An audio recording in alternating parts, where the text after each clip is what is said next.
Assalamualaikum warahmatullahi wabarakatuh. Orang nak tanggal 11 September tahun 2022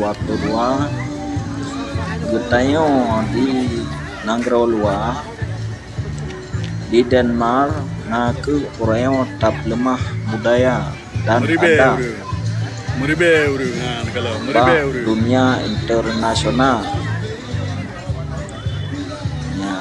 Makadi orang bahkan getayo tak lemah budaya dan adat ro supaya getayo bangsa Aceh mangat di tepu gali nanggro luar berarti getayo kan saboh suku getayo nak saboh bangsa Aceh jo segala